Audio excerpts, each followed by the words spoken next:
Mission Transition is a veteran-led project started by Still Serving Veterans, a nonprofit that helps transitioning military members with all things employment as they look for civilian jobs. Oh, and it doesn't cost you a dime.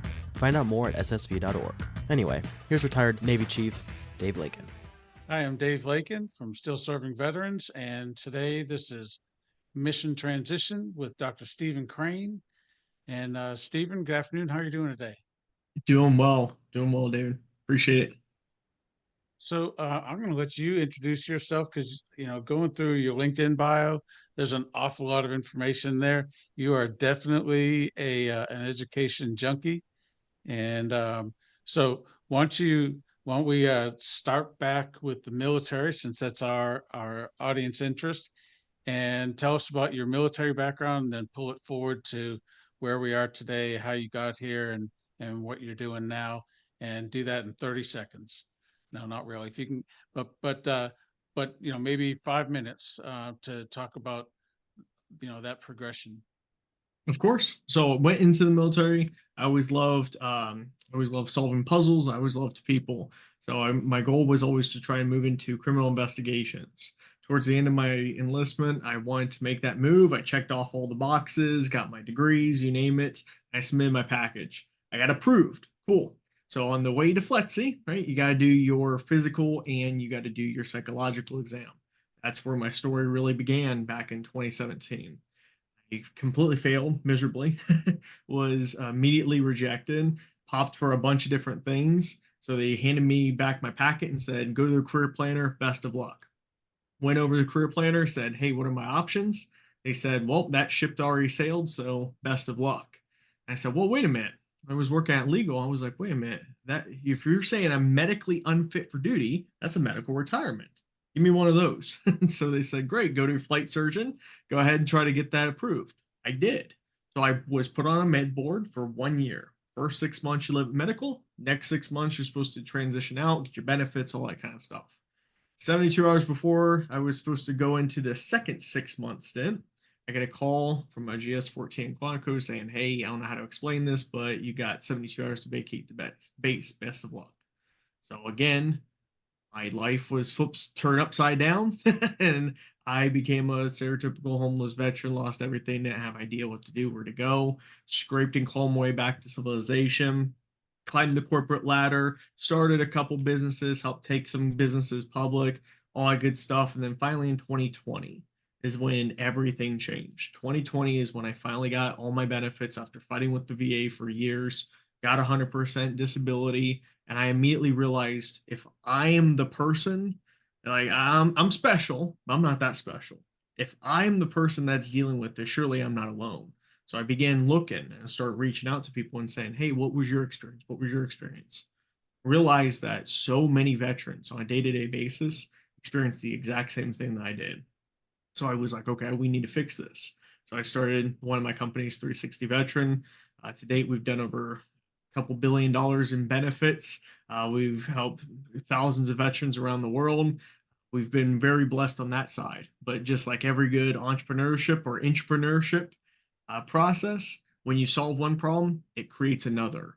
And the problem that it created was we're giving these veterans benefits, money, all this stuff, and they're blowing it on booze, guns, drugs, Vegas, trips, whatever, right? Trucks, anything.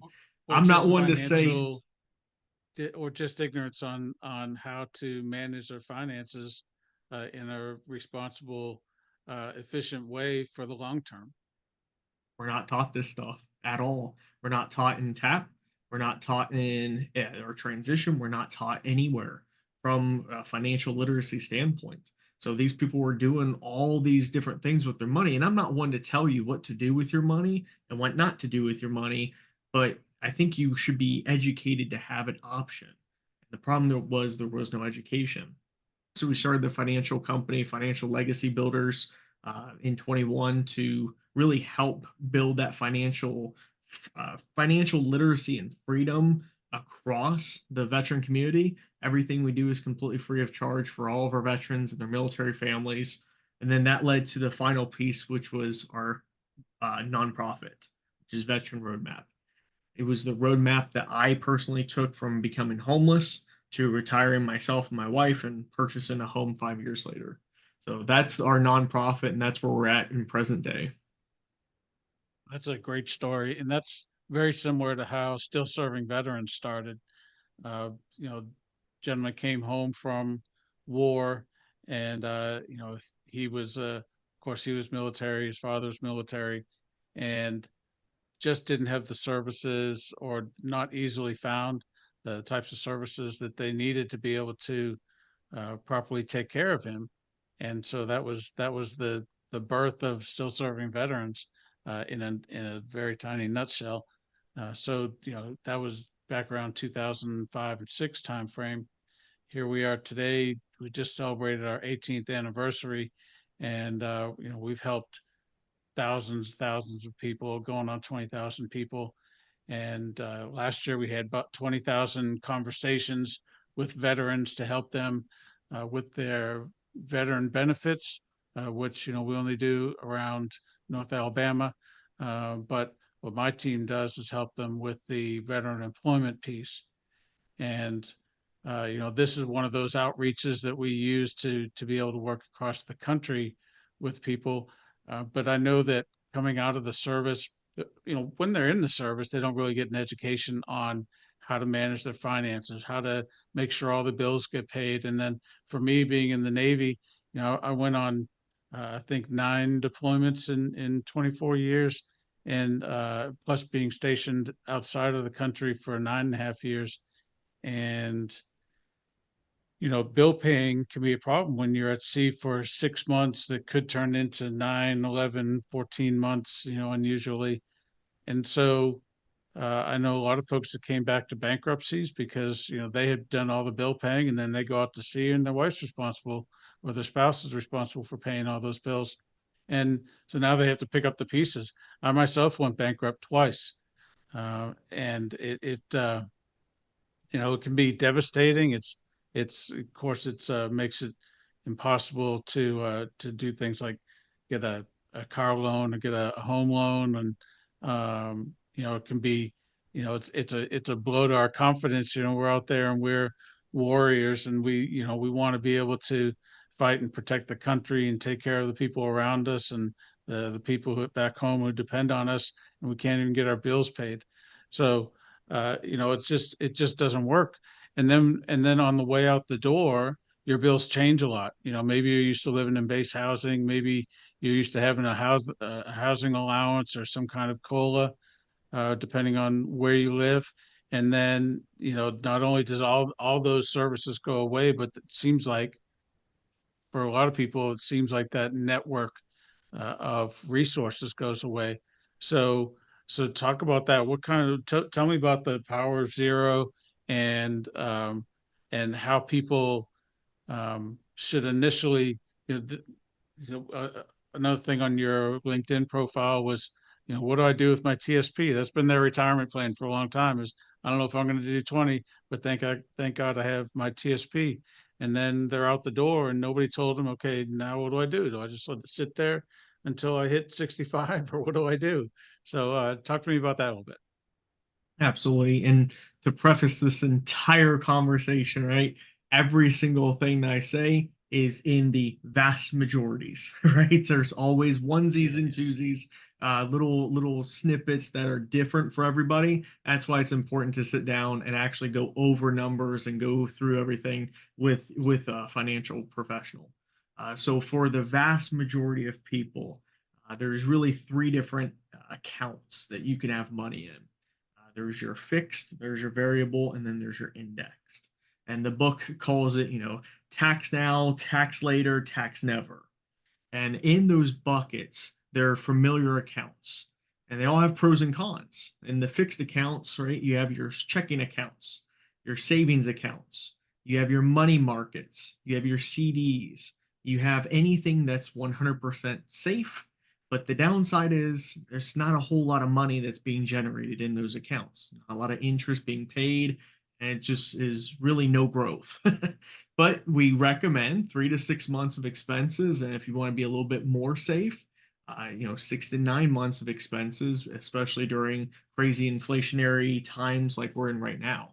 So that's one account. The second account is what we're all familiar with: 401ks, TSPs, real estate, cryptocurrencies, IRAs, all of your traditional retirement accounts that a lot of people think about, stocks, mutual funds, and that's why we call it variable, because it can go up and it can go down.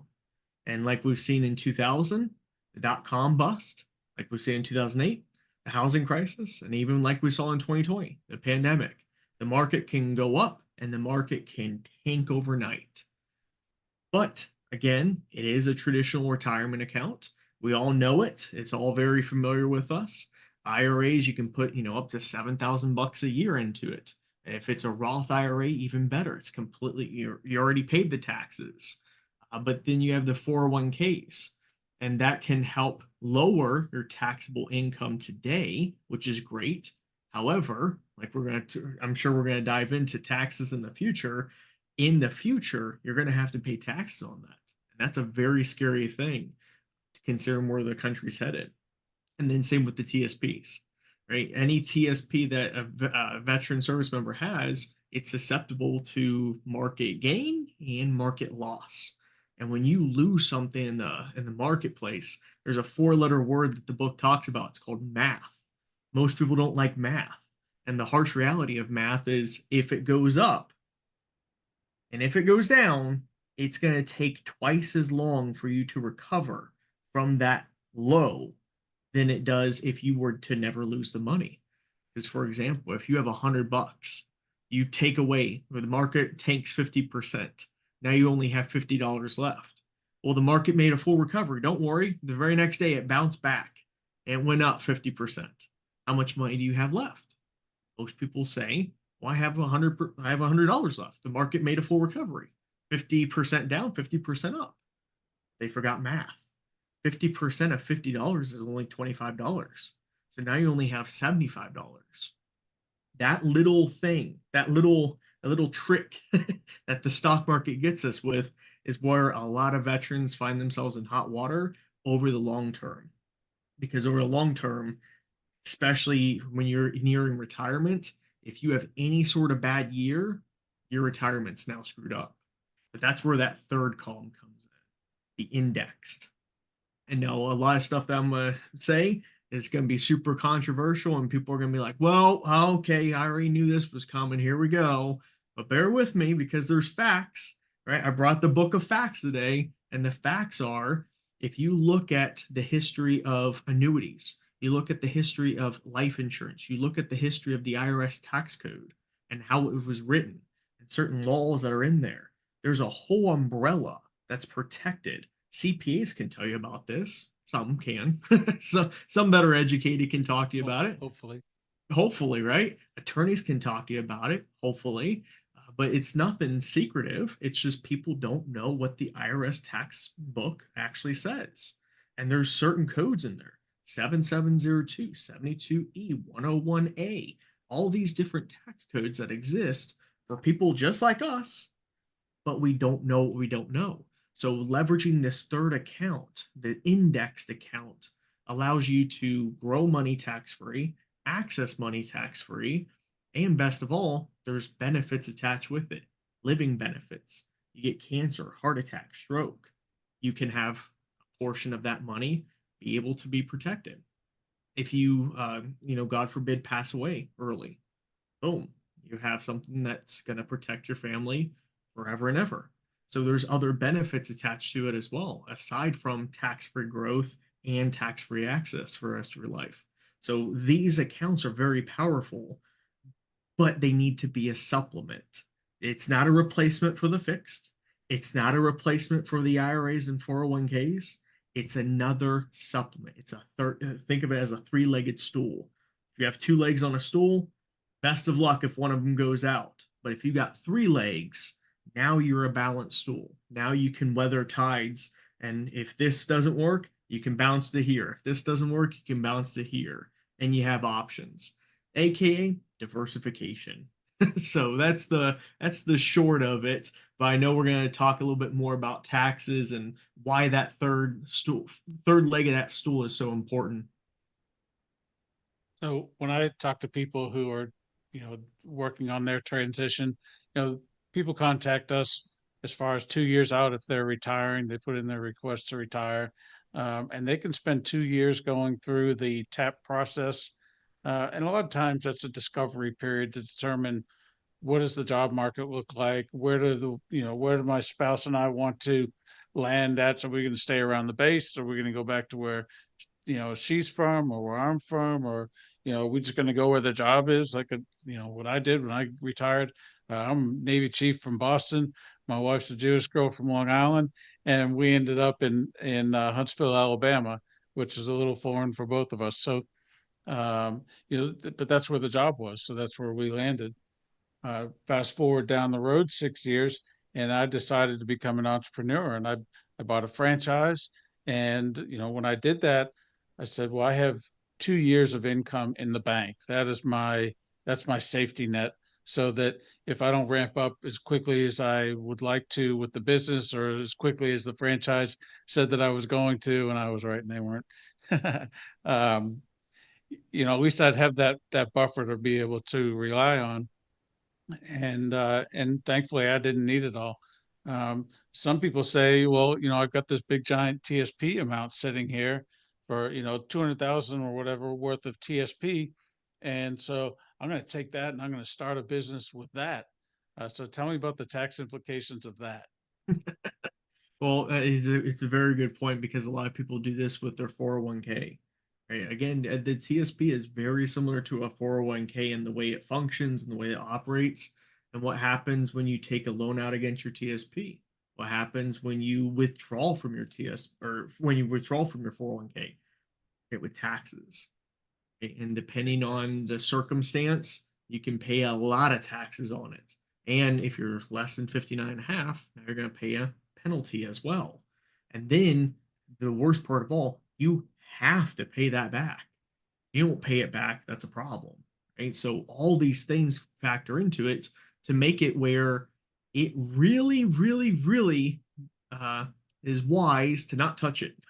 Like if there's any sort of money in there, don't touch it. It does not exist. But a lot of people look at that as a safety net when there's that third leg of the stool that can really be that safety net. Because with this, right, that indexed account, annuities, life insurance, whatever, with those types of accounts, you can access that money, no penalty. You can access that money, no taxes. And there's some also really cool loopholes and involved with that where the money continues to grow and continues to expand as though you never even took the money out. That's why a lot of people refer to this as the infinite banking concept, where you are now paying your own self the interest and the money continues to compound. So those accounts are very powerful. But whenever you're considering taking out a loan against your 401k or TSP, you need to be very, very careful. Again, highly recommend talking to a financial professional to see if it's going to be a wise investment. Because the worst thing you could do is disturb that nest egg, especially early on when you're trying to make sure that it grows the way it's supposed to. Because if you start taking out from it, which statistically you can look up all the facts on the 401k, not even getting into the fees, not even getting into that aspect of it, but the average returns of 401ks are abysmal. I mean, they are tiny because people dip into their 401ks. If it was left untouched, like it's supposed to be, then it performs pretty well. That's fine. But then you have to factor in logic and you have to factor in emotions. And those two things mixed with the human element don't go well. People look at it as a pot of money. God forbid something happens. People look at it as a pot of money. God forbid, or hopefully, maybe even you have an opportunity to purchase a franchise or a business. And they look at that as a pot of money that they can draw from. You do that, the taxes, the fees, everything that comes with it, it just makes the account essentially worthless at that point. So it's a very good point to bring up. So what I try to do in helping people with their veteran job search is I try to make sure they don't take a pay cut on their way out the door from the service. So we have a conversation around, your total pay and benefits, the entire package, your medical, housing, all that stuff. what is your total pay and benefits right now? And I think you can go to the MyPay website.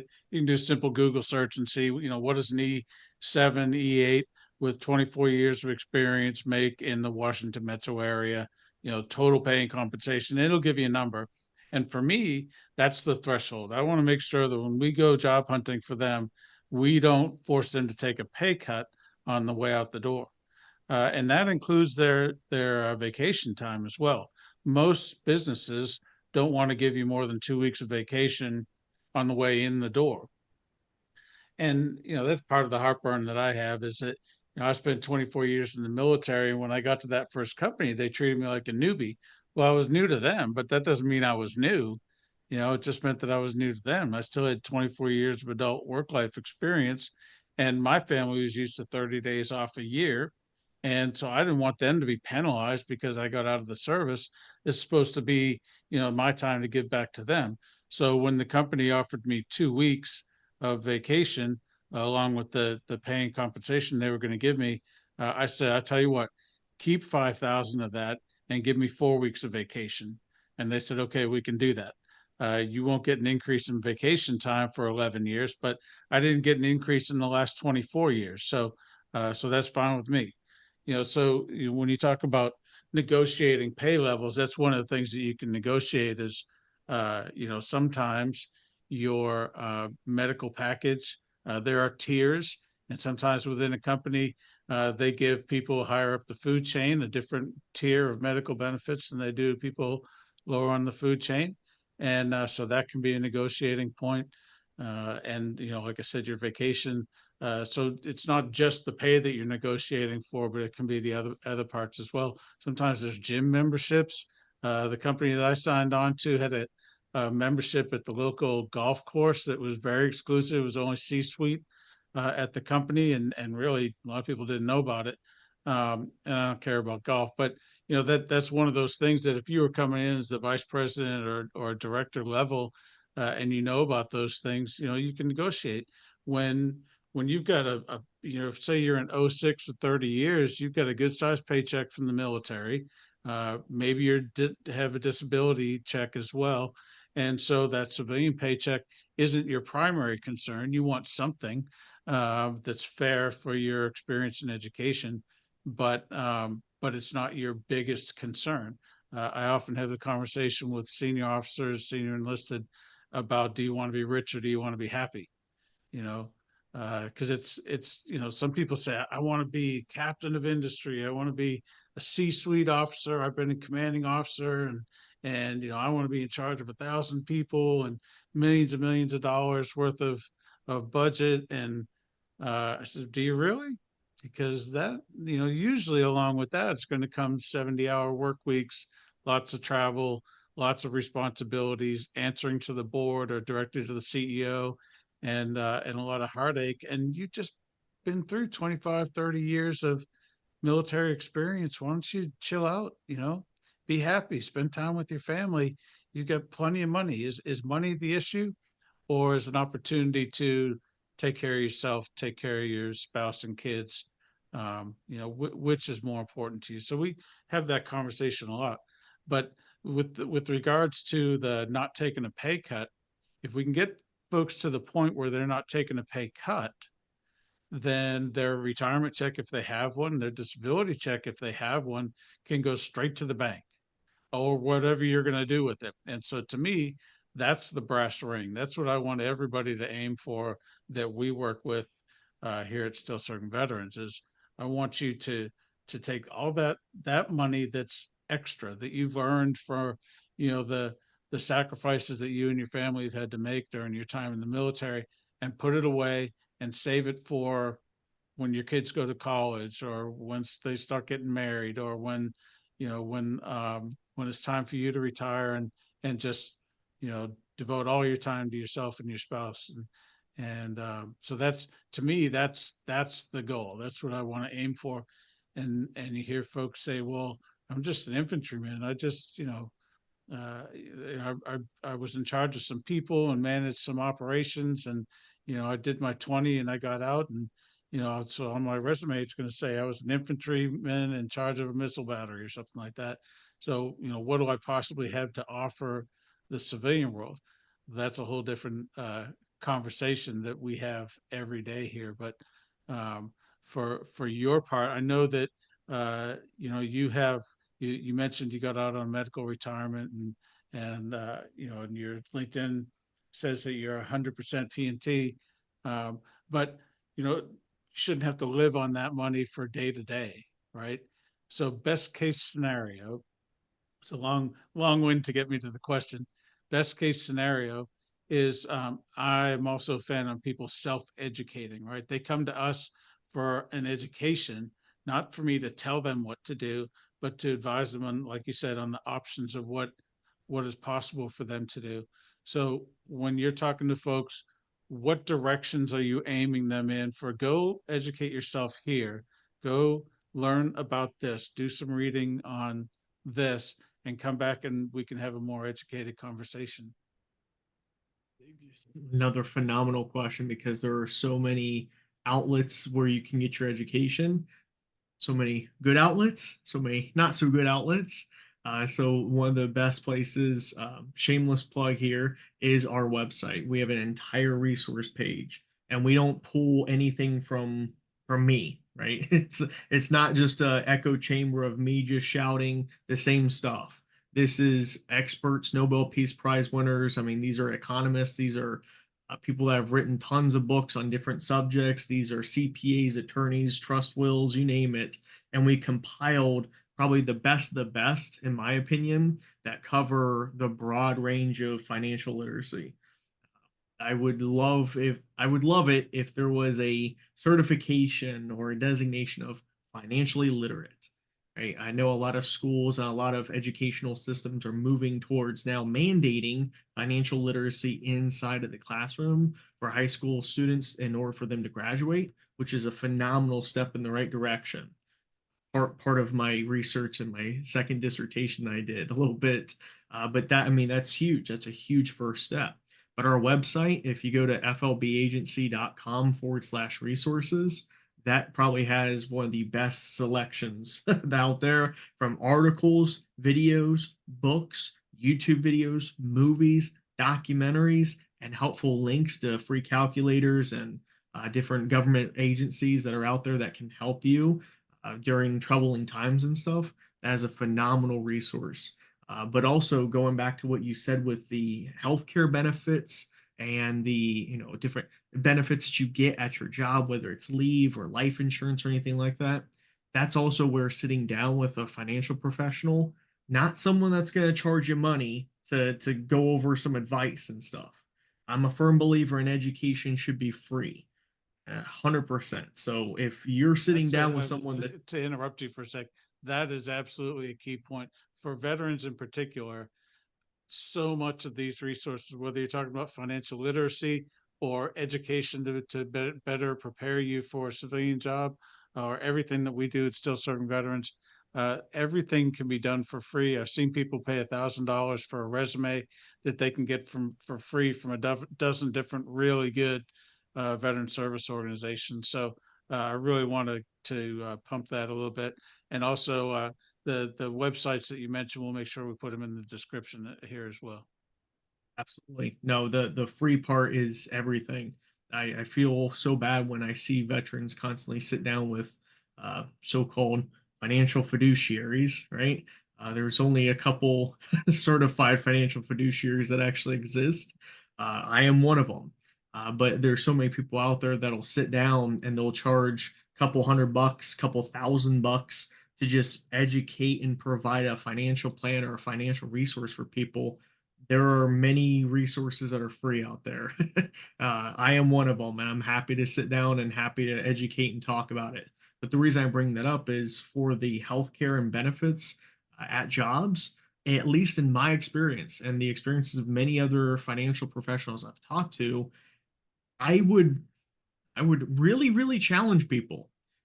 Take a look at your LES, right, or your pay stub in the civilian world. Take a look at that and see what you're paying for healthcare. See what you're paying for your life insurance, your group life insurance through your company. And I almost guarantee you Again, almost every single client I've worked with, I can almost guarantee you, if you were to say, no, thank you, company, I will defer that. I'm not going to take those benefits, but instead self insure yourself and go work with a financial professional that has access to every single company on the marketplace that's going to go out there and find the best products and services for you and your family. I can almost guarantee you, you will save a phenomenal amount of money by doing it yourself. And the best part about that is, God forbid you get laid off or you're in a transitionary period from job to job, you're not leaving yourself susceptible. You're not having to pay outlandish amounts of money for Cobra, for health insurance and different things when you're looking for that job hunt. So that's something that a lot of people just don't know what they don't know. They figure, oh, I've got life insurance through my job. And then it's like, oh, joke's on you. Your job laid you off 2 weeks later. Now what are you going to do? Or, oh, my family's good. We got good health care through our company. Then the company goes under. Company files bankruptcy. Now where are you and your family? So having that self insurance almost is always the best option for families out there. And that's something we do when we sit down and we coach and we counsel people on their finances, in addition to the resources we have on the website. So you have a podcast as well where you talk about this kind of stuff? You have inspired me, good sir. I think we should definitely start one. Well, I know that you've had entrepreneur podcasts. I didn't know how much you dipped into this on that. No, definitely we have an entrepreneur podcast through one of my companies where we kind of do like a entrepreneurship incubator and a little bit of a networking mastermind across the state to help business owners grow. That's something that's kind of a little passion project on the side of mine. I just love helping entrepreneurs and helping them get their business up and running. But I 100% agree. We should definitely start something for the financial side. Well, we should absolutely keep in touch. I noticed that you're ICF certified coach as well. I never got the certification, but at least ICF, but I have spent the last 10 years owning my own coaching business.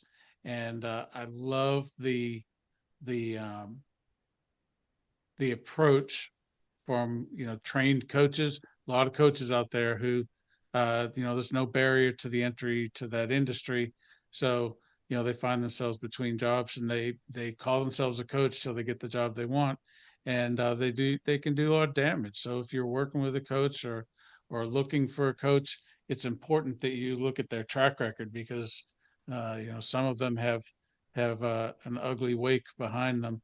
uh, but yours is amazing and outstanding, and so it's very impressive. So as coaches, one of the things we talk to people about often is their mindset, and keeping a good attitude, and motivate to stay self-motivated.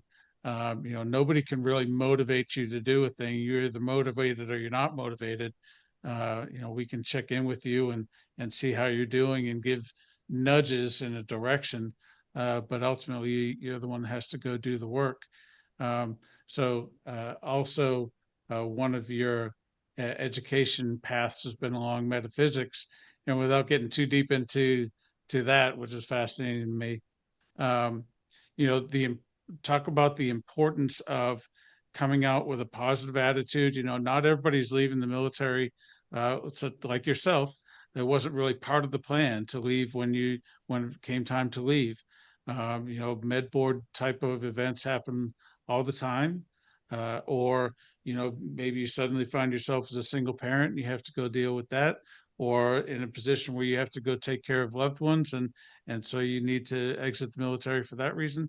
Who knows what the reason is, but now you've got the added stress of, I have people to take care of. The paycheck that I had planned on for a long time is going away, and you get caught in this angst that can really be debilitating and make it hard to have a good job search. So talk a little bit about keeping that really good positive attitude, working with mentors, having people to check you and provide some accountability, if you will. Absolutely. I love the fact you brought up the ICF credentialing. I always say, if you're working with a coach, No disrespect. There's a lot of great coaches that aren't ICF certified. No disrespect. But if you're not exactly yourself, if you're not Careful where you go working, with that. if you're not working with a coach that's ICF certified, you may honestly be playing just emotional roulette with people. And that's a very dangerous place to be because people don't understand the differences between consulting, counseling, mentorship, and coaching. If you don't understand the dynamics between the two, and when you cross over into them, it can be a very uh, rocky path. Let me say that.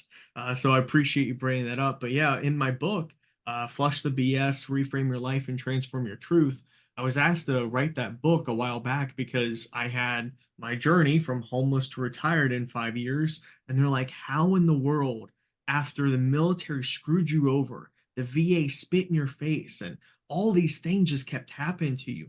How, if it was me, I would have, gave them the double fingers and walked away. I don't like that. And I said, well, I did want to do that, but it was because I had the right people in my corner, the right mindset that allowed me to push through. And the dedication to the book at the very beginning is to Dr. Lynn Barrett. She saved my life. I attribute my life to her. Without her and her guidance, those 6 months of me being on that med board, I I honest to God probably would not be here.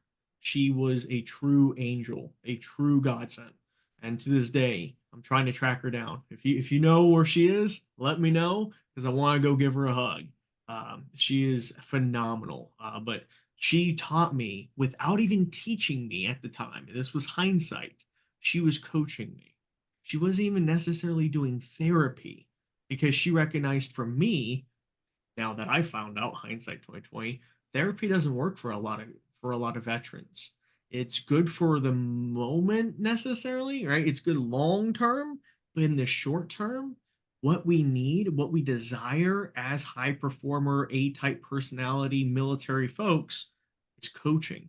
What's the next mission? What's my next thing? What's my next checkpoint that I have to get to?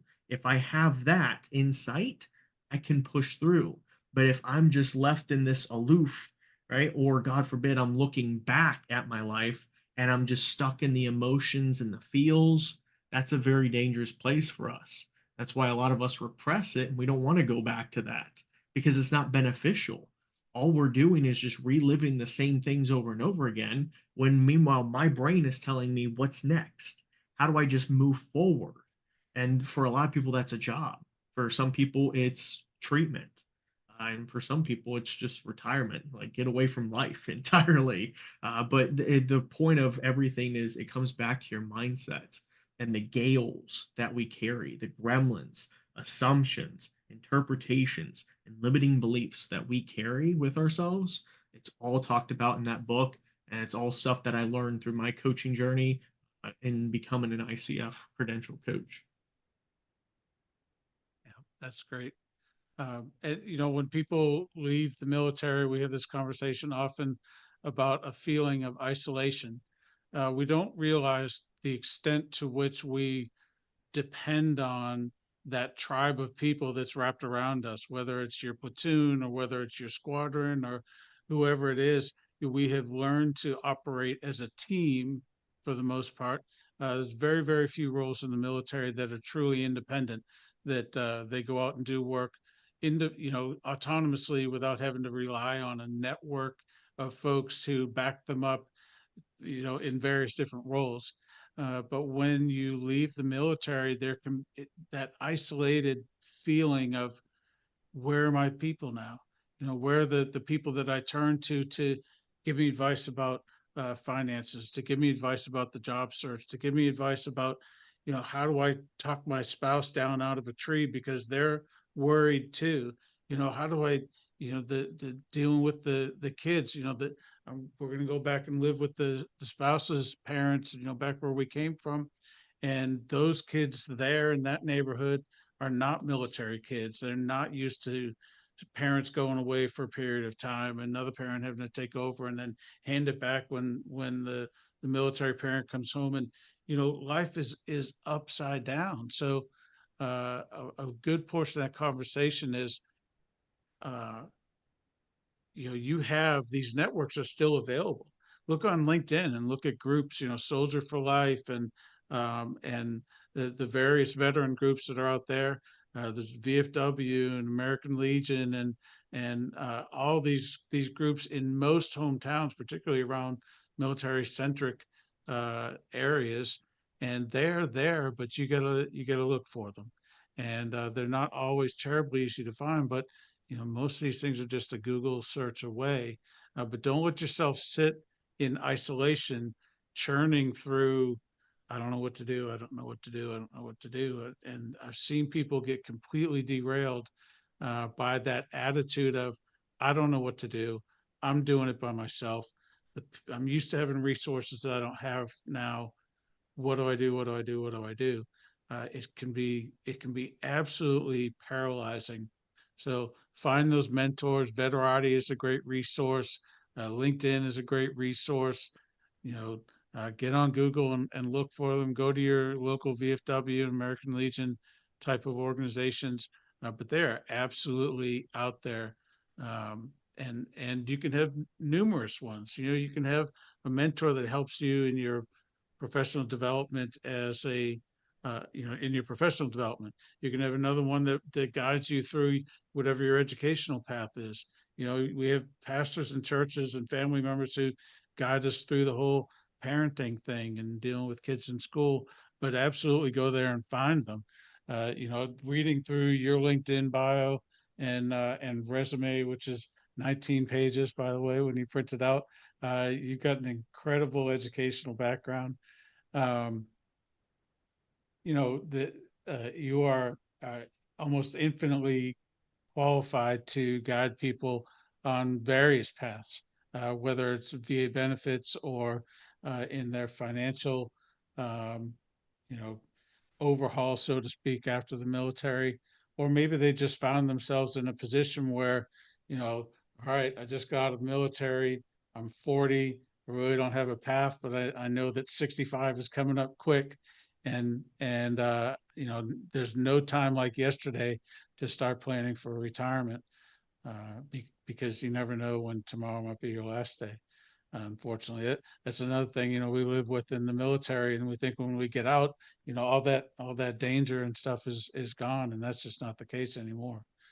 Um, so I don't know where I was going with all that, to be honest with you, um, but having multiple mentors and the necessity of seeking out mentors.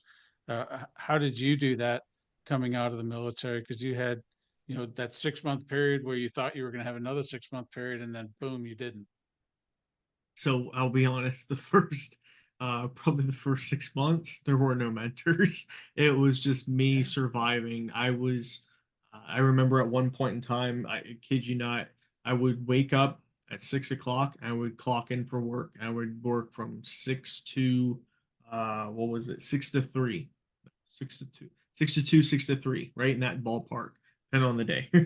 6 to 2, 6 to 3. Then I would travel to the next job, and I would work from 4 to 8, and they were both minimum wage jobs, right? So trust me, you're not making ends meet with that by any means. But it was two full time jobs, and I was doing that nonstop.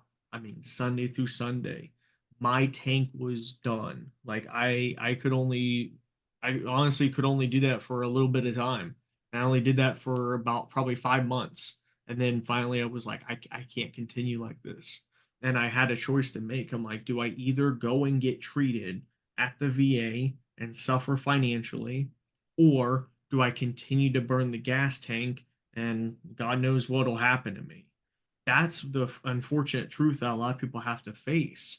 And I looked at that and I reframed it through some coaching practices. I was like, you know what? What would it look like if there was a third option? Because it's not always black and white. It's not always this one or this one. There's always many options. It's just we have a hard time looking at it because it requires us to think outside the box. And it has a lot to do with our kiddish imagination of being a child and having that curiosity. So I thought about it and was like, what does that third option even look like? I said, well, what if I could find someone that could help me on resume and the job side, but also allow me to go here. And so I started reaching out to people. I started connecting. I started asking for help. I mean, anywhere I could. Like, hey, do you know of a veteran? I would love to talk to them. Hey, do you know of a veteran resource? I'd love to get connected. And just asking. And people know, even if it's just one resource. So like, oh, I heard of this wounded warrior thingy. All right, cool. That's one thing, right? Or I mean, that's how I got connected with still serving veterans. Many, many, many years ago, I was just asking around, and someone said, "Yeah, there's this organization. It's like still serving veterans. Yeah, you should check them out." I was like, "Okay, let's see what this is all about." And I just started asking questions to people, and that led me to make connections on Veterati. That allowed me to make connections with higher heroes. That allowed me to connect with still serving veterans. That led me to Eric Brew. I mean, it led me to so many people across the military spectrum on LinkedIn and in person with local groups. So, in a nutshell, I just started asking how, not, I was asking selfishly, who can help me? Who's a veteran? What's a veteran resource and how do I get connected? Yeah. Well, unfortunately, not everybody does that. So, if you take one message away from this whole conversation, that should be it. Because there's plenty of help out there. Either of our organizations can be the beginning to the help that you absolutely need to thrive on the outside. As veterans, we bring so much to every workplace.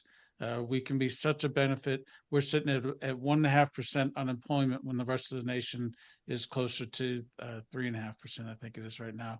And the reason is because we are in demand. We bring leadership and time management and reliability and problem solving and stick to itiveness you know that just doesn't exist in the levels that we bring it in the civilian network. So there's no reason for you to be out of work or worrying about how to pay your bills. You just haven't found the right role yet, and either of us can help you get there. So, Stephen, I could talk to you about all this stuff all day because I love it and I know you love it. Um, Give me one good takeaway. What do you wish everybody knew about what you do, and how can they connect with you? There are 10 million different nonprofits out there. There are 10 million organizations and foundations that are out there that are looking to serve veterans. I looked at it and I said, these people do this, these people do this, these people do this. But I also noticed a gap. This person isn't referring this person to this one, and this person's not referring people to this one. So, Veteran Roadmap, my nonprofit, we created it with the intention of connecting resources together. We don't necessarily do anything special for the veteran community other than we have a massive, when I say massive network, I'm talking thousands upon thousands of nonprofits across the entire world that we've partnered with. Where if you need something, even if it's something small, this is something that I always talk about. When you're in the pits of despair and when you're at rock bottom, you don't even want a job. That's the last thing on your mind. You want $5 to know how you're going to pay for food for you and your wife. That's all that matters to you. It's Maslow's hierarchy. If I don't I have was just food, going to water, say and Maslow's shelter, hierarchy of needs. a job is worthless. Take the resume and shove it. I could care less. I need $5 for food. But then once we give you the $5, what's the next ring?